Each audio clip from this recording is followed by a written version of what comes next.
Welcome to the Unlock 360 podcast, where education leaders share how they're turning vision into action, one system, one school, and one student at a time, because strong systems give every learner a better shot at success. Hey, everyone. Welcome back to Unlock 360 Season 4.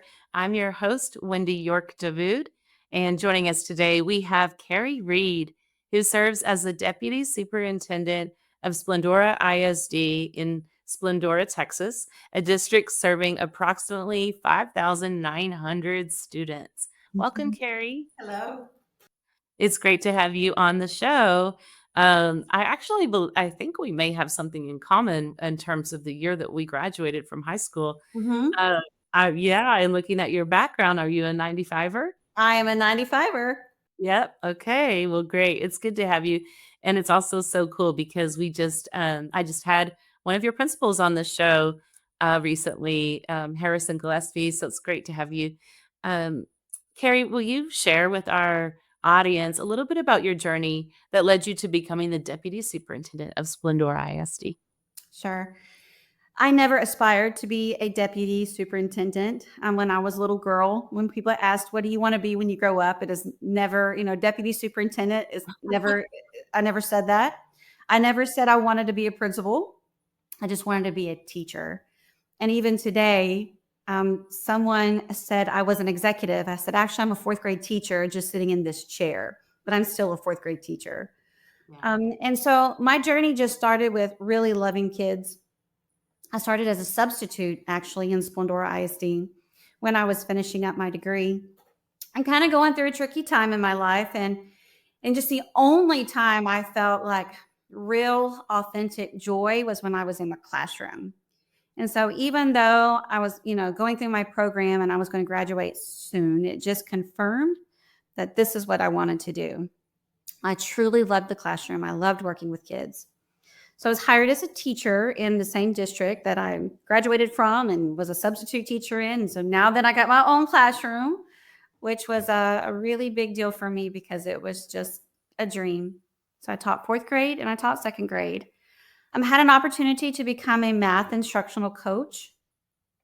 Then I left the district and went to a neighboring district for a few years and became an assistant principal and a principal. I then left education for a while. I became pretty disenchanted for what things were in public education, and I left. I took out my TRS, and I was never going back. It was not something I wanted this is to interesting. do. I never wanted to be a part of it again. I had a business. I had my own business. We had a family business that we started, and then I flooded with Harvey, and lost absolutely everything. And so my home, the business, everything was on one piece of property and it all went underwater. And so I had to go back to work. So, of course, I applied in Splendora because it was my home and where my heart was, just because I needed to go back to work.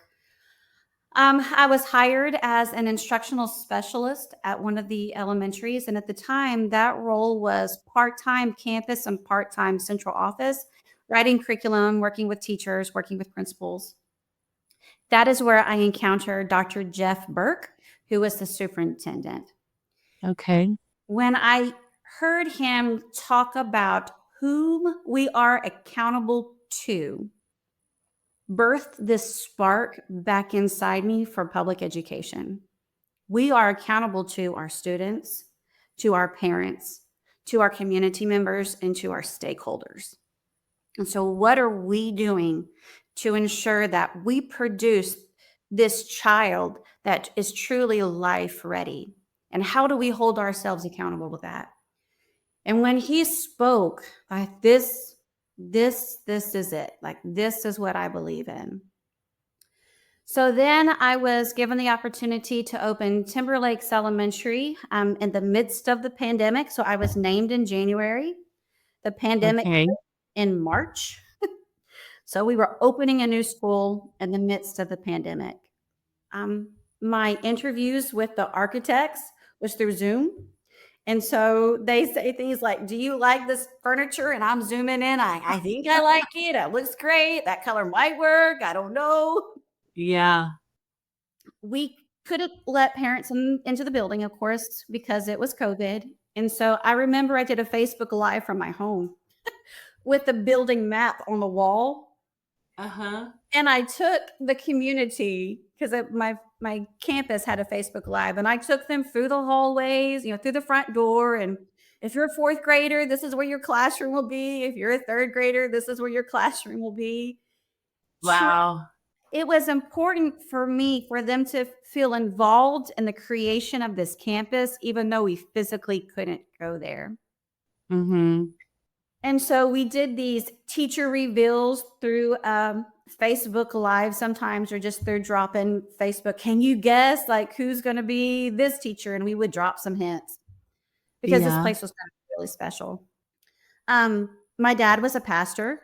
My mom and my dad were pastors. And so they pastored in the church, and the church was in the area where these kids would also go to, my school, which was really cool.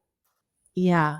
My dad passed away in the midst of that process. So when we opened Timberlakes Elementary, it was so unique because even on the first day of school, parents couldn't come in. So you're talking about Mm-hmm. dropping off your 4-year-old in a building where you can't walk them inside and make sure they get to class Yeah.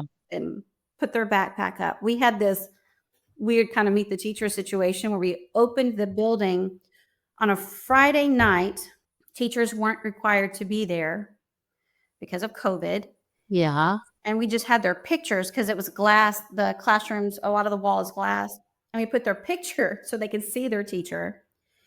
And we divided it kind of into some time so we wouldn't have too many in the building at one time. Of course, masks were required and all those things. And so they could just walk the building, at least so they could see. And we did it on a Friday night because you remember the theory of how long it takes for the germs to die before Yeah. it's actually not contagious anymore, even though our amazing custodial department had lots of ways to disinfect the building. We just thought it was a best practice.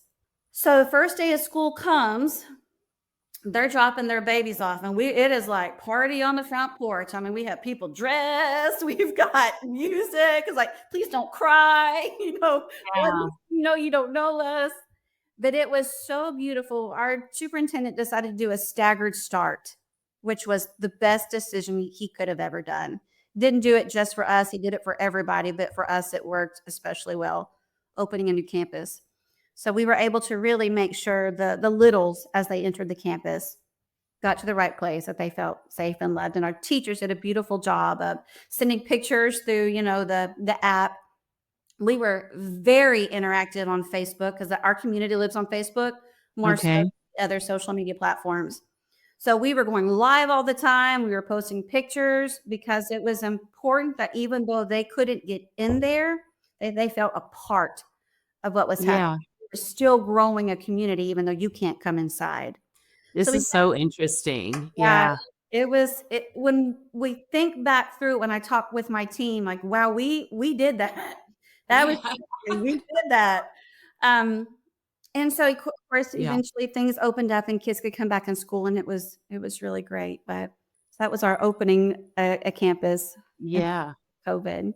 And then from there, superintendent position opens up, and No, not that's yet. Not yet. that no? So Okay. I'm the principal of Timberlakes.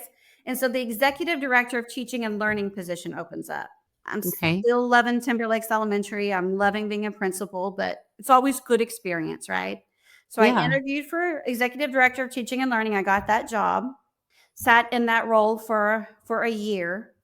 And then the assistant superintendent that was currently in place went to be a superintendent somewhere else. And so our superintendent restructured and made me chief learning officer. Okay. So I sat in that role. And then when our current superintendent came, Dr. Dustin Bromley, he named me deputy superintendent. Okay. All right. So this was a maybe similar but new role for you. Very much new in the way of I have someone who serves as an assistant superintendent of teaching and learning under me.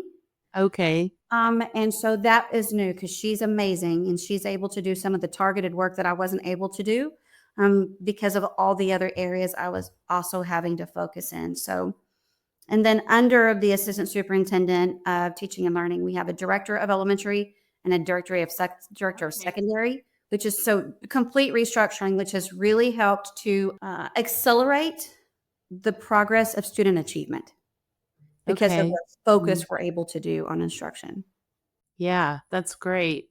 I am curious about your previous experience and wondering if you might share what it was that kind of got to you and caused you to be like, I'm done. I'm going to go ahead and take my teacher retirement and move on to Hmm. something else in my life.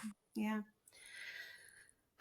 When you come down to it, it was the pressure that's put on children to perform on the state assessment. And state assessment is important. The state accountability piece is important. Some of us know what happens when that part isn't met. Yeah.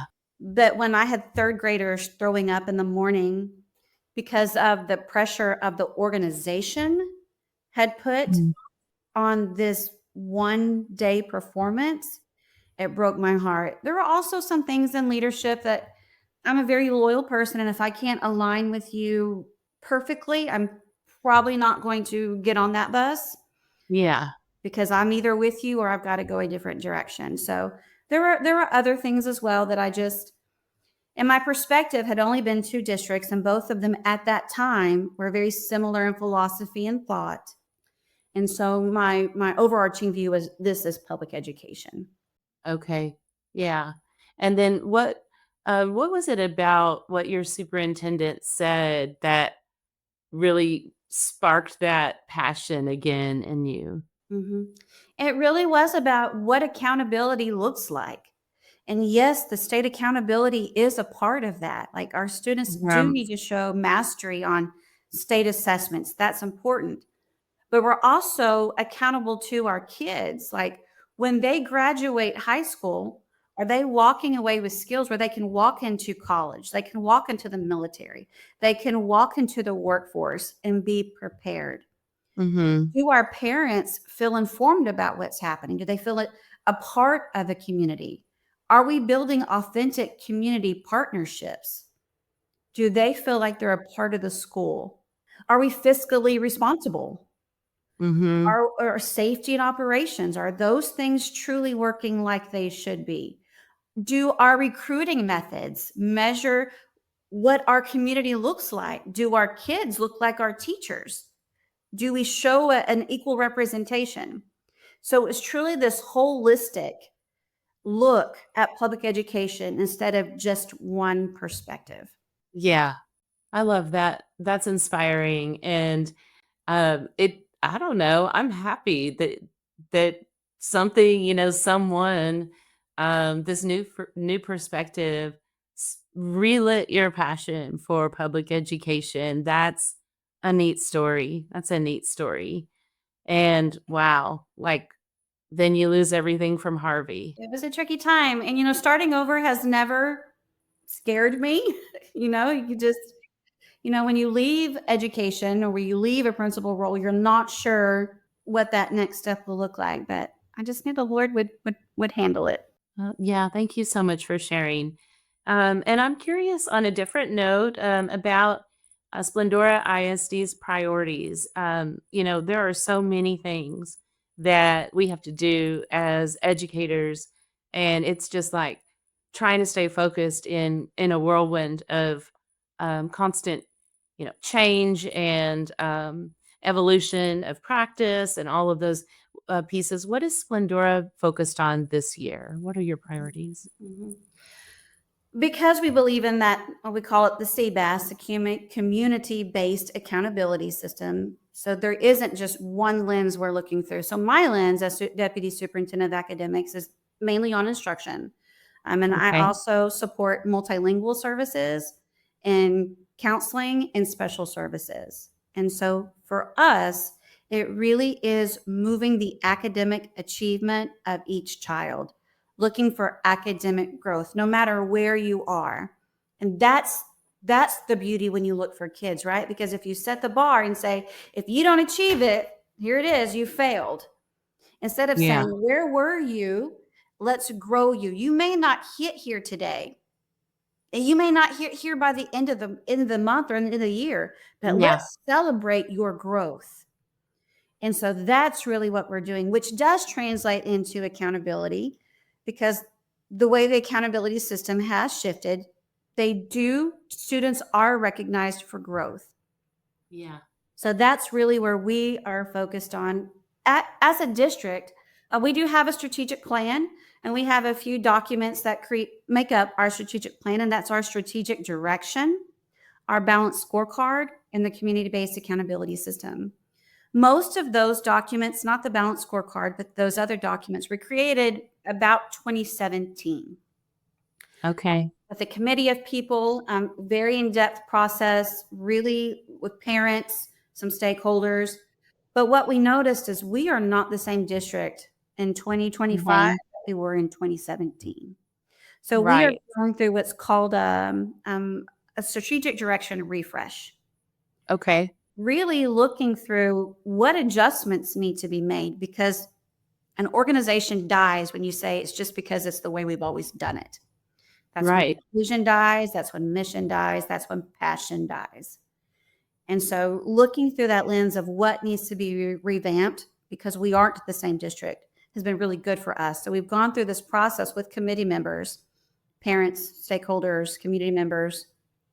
We even had the mayor of one of our towns visit one of our meetings. But their perspective is really important, because I, as an educator, might say something. For example, in one of our meetings, one of our teachers said, I want our kids to be risk takers. Well, one of our mamas said, hold up. I don't want my kid to be a risk taker, and I don't want my kid to be a guinea pig for your risk taking. Okay. And so the teacher was like, you're right. That is not what this means, risk taking. And so they went through this whole journey of what that looks like through education. And that mama's perspective was really important when we kind of fleshed out that piece of what would be a takeaway and a new priority through our community-based accountability system and our balanced scorecard. Because the idea is that all three of those documents work in sync together. So the board's focus, the campus focus, the focus on the community piece, that all those things work together, and none of them are working in silos. Because the board, it's important that they're aligned right with us, that we're all walking in step. And so they also served on this committee. Their perspectives are extremely valuable because they're coming from the workforce. We are blessed to have a few educators, and the rest of them are coming from the workforce. So their perspectives are so essential to this process. And so we look through all the lenses, human resources, safety and security, our fiscal and operational systems, instructional priorities. And so for us, again, it's all of those things, and each person is accountability to their piece of that. Thank you for sharing. Thank you for sharing that. And you reminded me of a conversation I had with Harrison about growth being a very important piece for you all, and looking at every single student and their growth. And, I shared with him, and I'll share with you, that I really admire that. And that's a conversation that frequently I will have with a district leadership team, or with site leadership teams around why we want to do that, and look for ways to be really measuring that, as opposed to just looking at percentages of kids in certain performance bands, right? Because then we lose sight of the child and Exactly. ensuring every child grows. So kudos to all of you for that piece. In terms of instruction, what is one, I'm sure there may be more than one, but what is an area of focus in terms of improving instruction in the classrooms? Well, our Assistant Superintendent of Teaching and Learning, Dr. Christy Dietrich, did a beautiful job of creating a committee and working through a revised instructional framework. The instructional framework is very targeted, very specific. If a teacher follows this instructional framework and the implementation, the lesson is going to be amazing. She also did a Mhm. fantastic job of aligning the instructional framework through a walkthrough form. And so we are able to go into the classroom, looking through that lens and provide immediate feedback to teachers. Um, with us, it's also looking through the lens of what that state accountability piece looks like. We haven't had those conversations in a long time, and Mhm. we have to revisit those conversations. And so we have a director of accountability and PEAMS, and she's very knowledgeable in those bands, but also looking at this is where your campus is. This is where your growth measure needs to be, focusing on growth. If your kids hit this growth measure, what does that interpret for the campus growth measure? And then what does that do for accountability? Mhm. And the correlation of all of those things, as well as we have implemented some new curriculum. We are in year 3 of One Piece, and kind of year 2, we transitioned from Eureka to Bluebonnet Math. So they're similar products. Mhm. So true implementation of the curriculum, and then all of those pieces working together are really our priorities. Okay, thank you. Thank you for sharing that. When you think about where you are now as a district and where you hope to be in the next year or two, what would you say? What Yeah, is your vision for the future? yeah, I love this question. As we kicked off this refresh, everyone who was on the committee, we kind of asked them that, like, what do you want Splendora ISD to look like? And there are so many variations of that. A lot of people did talk about they want Splendora to, well, maybe one or two, that they want Splendora to be an A district. Letter Okay. We had some people talk about, I don't want my student just to do well on a state assessment. I want them to Right. be critical thinkers. I want them to be innovative. I want them to have good soft skills and emotional intelligence. We had a lot of people talk about, I want them to be life ready in every way.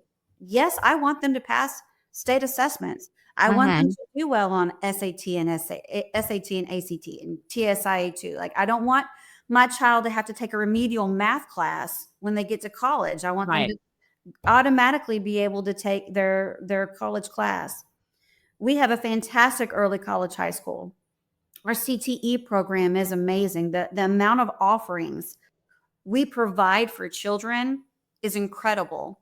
But we just have to make sure those programs are quality so that when those students leave those programs, they're ready. And so that would be my vision, is that all of these, we have so many fantastic things in place. We have all these pieces. And when all of that comes together, it's going to make an incredible experience for a kid. That's the goal, right? That Yeah.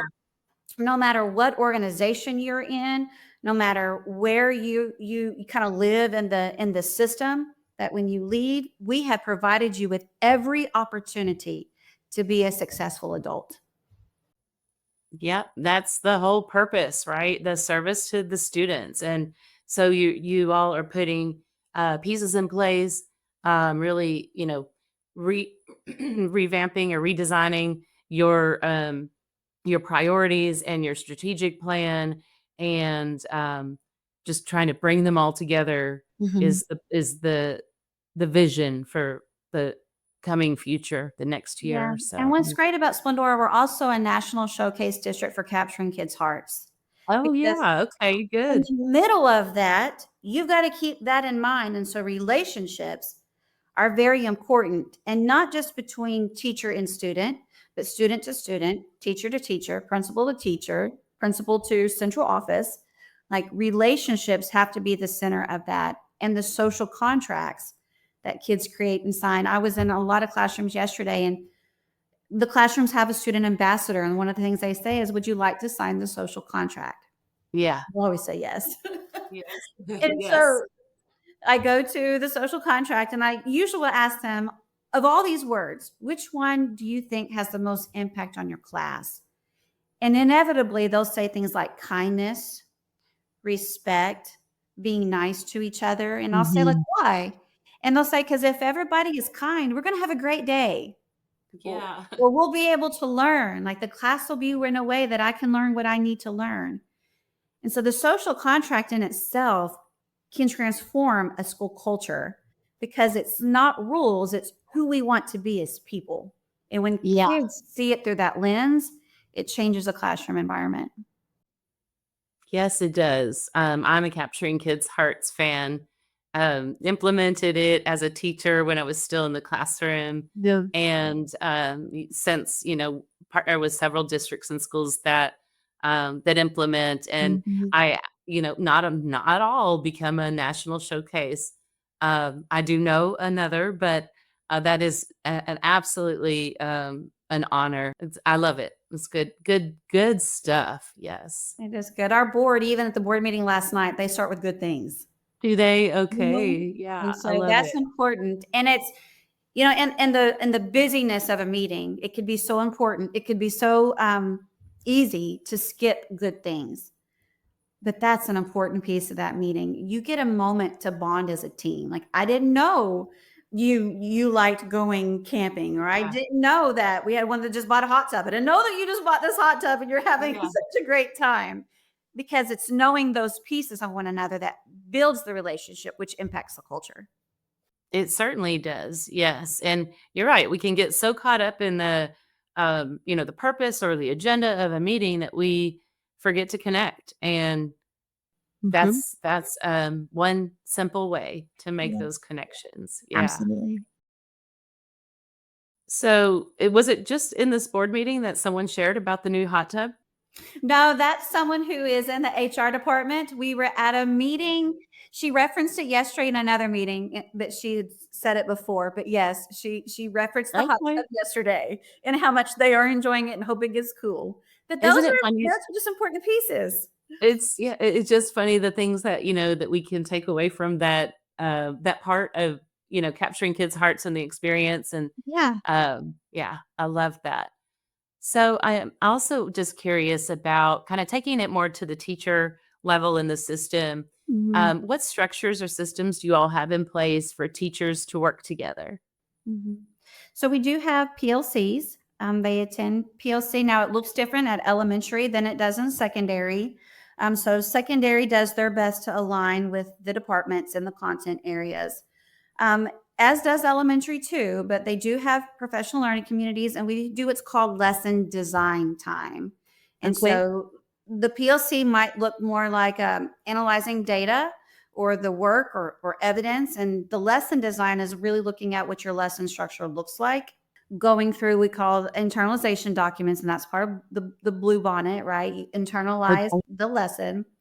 And then just thinking about best practices. So in PLC, your kids did really well on this teak. My kids did not do so well. What did you do? What were your strategies? How did your kids do so well? What did you do? And lots of reflection happens during those times too. I really like that you all have both, like a professional learning community, um, opportunity for teachers, and a lesson design opportunity. Um, because I think that when you really work together as a PLC and respond to the 4 questions, you can sometimes miss the collaborative planning piece. And the fact that you have specifically set aside time for that is Mhm. Splendora, I think is really powerful. And I, Mhm. I do see that as an essential element of developing that collective efficacy as Mhm. teachers. Absolutely. And you have to provide the time and space. It could, so as you both, as you know, as a teacher, and I know too, sometimes it happens organically. I'm going to go to the teacher next door and say, "Hey, what are you doing for this skill? I'm struggling a little bit." But you have to provide time and space for those intentional conversations to occur. Mhm. You do. Yes, those structures are essential. Yeah. Do you how do you go about reducing variance that can occur, and that is common in all districts and all schools? But how do you go about, aside from the PLC and the lesson design time. How do you all go about reducing variance that it can occur within a school from classroom to classroom in terms of opportunities or outcomes for kids and also across your school sites? Yeah, that's a great question. So we noticed this about 3 years ago that there was lots of variance. And Okay. so a third grade student at one elementary school and a third grade student at another elementary school may be having completely different experiences through a skill. We currently have 4 elementaries. And then we now have a sixth grade campus, a junior high, and a high school. But then 3 years ago, we had 4 elementaries, a junior high, and a high school, and our elementary was pre-K 6. Okay. So we saw this. We saw this difference in what happens for students. We also noticed our mobility rate within the district increasing. Um, Okay. as we are growing and we see neighborhoods and more rentals, this ability for students to go from this campus to this campus and have the same experience became increasingly important, as well as it's hard for us to support so many different things that are going on across the district and then to measure them the same. And so we had to provide some commonality. And so 3 years ago, we really kind of began looking through the curriculum and putting more explicitness within the curriculum, with some adoptions that we did. With that, we also have instructional coaches on the campus. Okay. And so all 4 elementaries have a reading coach and a math coach, or the STEM and humanities coach. And those 2 coaches work very closely with the teachers to ensure fidelity of implementation. And then they're also supported. We have curriculum coordinators. They work closely with the coordinators. So as the coordinators are making some adjustments or they're They work emphasizing closely, with the you're with your coaches. Your curriculum coordinators work closely with your coaches? Okay. Yeah. Mhm. That's wonderful, all the supports that you have in place. Mhm. Yeah, so that just and of course it doesn't um, stop it completely, right? Like, so Yeah. there's still going to be some things, but Right. we are working towards fidelity. Now, we always tell teachers, you still have the art of teaching.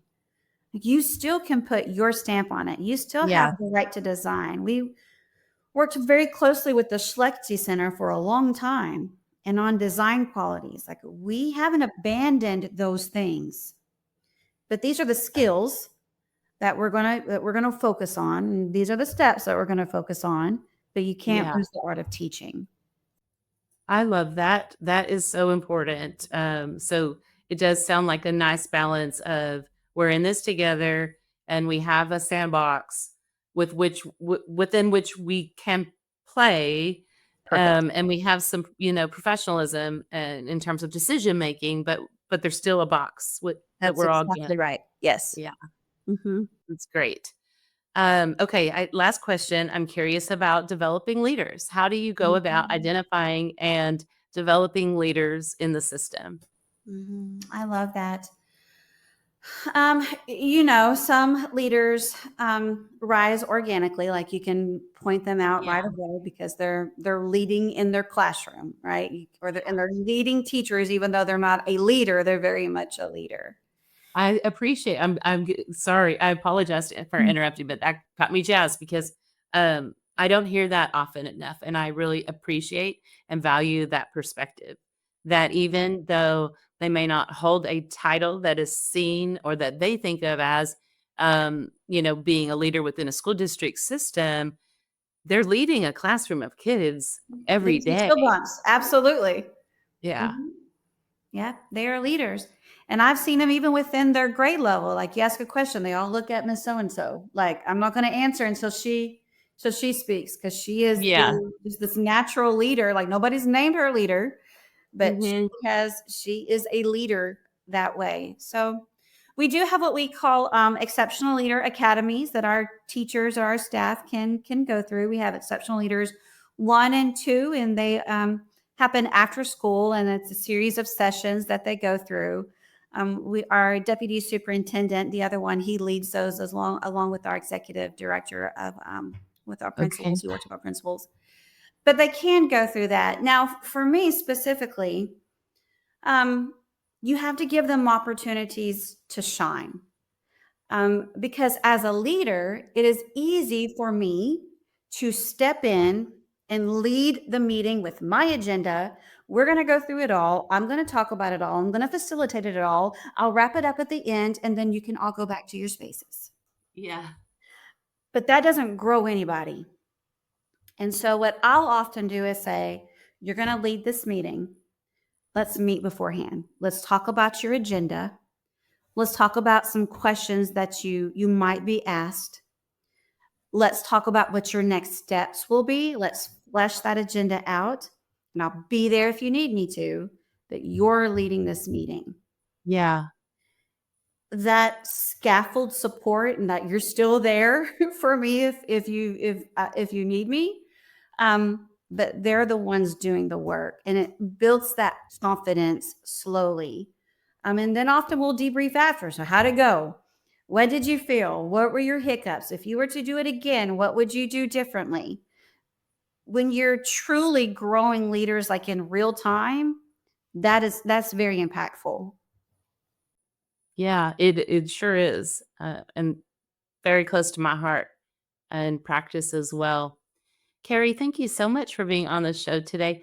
Mm. If there's a new teacher or even a seasoned one looking for a new place to call home, or maybe a family who's relocating and looking for the right area to put their students in school, where would they go to learn more about Mhm. Splendora ISD? Mhm. You can go to splendoraisd.org, or you can be the waitress for me at a restaurant because I'm always recruiting. I'll say, like, what are you, what are your goals? Would you like to be a teacher? Would you like to be a teacher in Splendora? So no, just splendoraisd.org. We are always looking to grow our family. We're growing very, very fast. It's a fantastic place. We have wonderful kids. Our kids are amazing. They're just a joy to be around, and they love life, and they love one another, and they love what they're involved in. So it's just a great place to be. It sounds like it. And to wrap up, one last piece, something I've been trying, really practice gratitude, a piece that I've taken away from Brene Brown's work and Mhm. research on daring to lead and vulnerability. What's something you're grateful for? I'm grateful for because it can be anything. It can be personal, professional.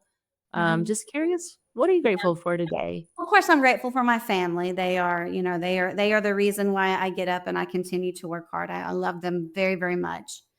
But in the professional world, I'm grateful for opportunity, because when you think of, I was talking to a principal earlier this week, and she was like, I never aspired to be a principal. Like, nobody said that. I was in the classroom for a long time. I love teaching. It's kind of. So I'm just grateful for opportunity. You're grateful that somebody saw something in you. Even though you didn't see it, and if Yeah. somebody said, "What's your key to success?" I'd say, "I'm not sure." Um, but just for opportunity. I love that. Good. Thanks so much again. And to our audience, we appreciate you for tuning in. We will see you next time. Thank you for listening to the Unlock 360 podcast. Follow us on LinkedIn and YouTube, and visit leadteachlearn360.com to learn more about us, because every school deserves systems that work and leaders who can make them thrive.